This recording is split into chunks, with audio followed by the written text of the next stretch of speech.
एक बार भगवान विष्णु और माता लक्ष्मी पृथ्वी लोक घूमने आए। माता लक्ष्मी और भगवान विष्णु जैसे ही पृथ्वी लोक पहुंचे, एक बहुत ही सुंदर बगीचा नजर आया और उस तरफ से भीनी भीनी खुशबू आ रही थी और बहुत ही सुंदर सुंदर फूल खिले थे। यह एक फूलों का खेत था। माँ लक्ष्मी और भगवान विष्णु उस खेत में चले गए। माँ लक्ष्मी बिना सोचे समझे खेत से एक सुंदर सा फूल तोड़ लिया।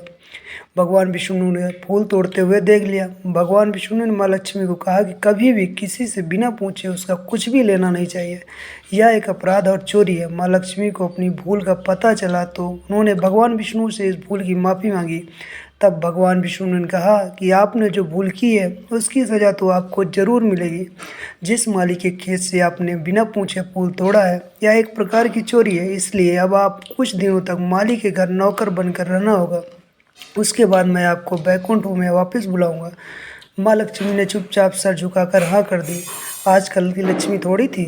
माँ लक्ष्मी ने गरीब औरत का रूप धारण करके उस खेत के मालिक के झोपड़ी में पहुंच गई।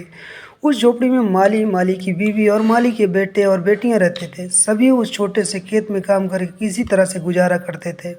माँ लक्ष्मी जब एक साधारण और गरीब औरत बनकर उस माली के झोपड़ी पर गई तो माली ने पूछा, आप कौन हो, आपको क्या चाहिए? तब माँ लक्ष्मी ने कहा, मैं एक गरीब औरत हूँ, मेरी देखभाल करने वाला कोई नहीं है, मैंने कई दिनों से भोजन भी नहीं किया, मुझे कोई भी काम दे दो, मैं आपके घर का सारा कार्य कर दिया करूँगी। माली को उन पर दया आ गई। उसने कहा, मेरी कमाई से मेरे घर का खर्च मुश्किल से चलता है, लेकिन अगर आप मेरी बेटी बनकर रहना चाहती हो तो अंदर आ जाओ। माली ने माँ लक्ष्मी को अपने झोपड़ी में शरण दे दी और माँ लक्ष्मी माली के घर पर कार्य करने लगी। जिस दिन माँ लक्ष्मी माली के घर आई, उसी दिन से माली के भाग्य खुल गए। माली के फूल बिकने लगे, लोगों की भीड़ लगने लगी उनके बगीचे में। कुछ ही दिनों में माली अमीर हो गया। झोपड़ी की जगह एक सुंदर महल बन गया। माली हमेशा सोचता था कि मुझे ये सब इस देवी के आने के बाद मिला है। माता लक्ष्मी को माली के घर कार्य करते हुए बहुत दिन हो गए थे। उनका विष्णु लोक जाने का समय आ गया था। माता लक्ष्मी अपने रूप में आ गई। माली का पूरा परिवार माँ लक्ष्मी को देख रहा था। माली बोला, हे माँ, हमें क्षमा करें, हमने अनजाने में आपसे घर और खेत में काम करवाया। हे माँ, यह कैसा अपराध हो गया। हे माँ, हम सबको क्षमा करें।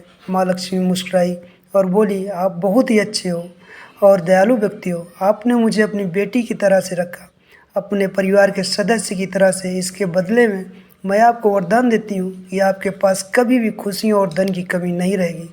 माता लक्ष्मी यह कहकर विष्णु लोक चली गई। जय माँ लक्ष्मी।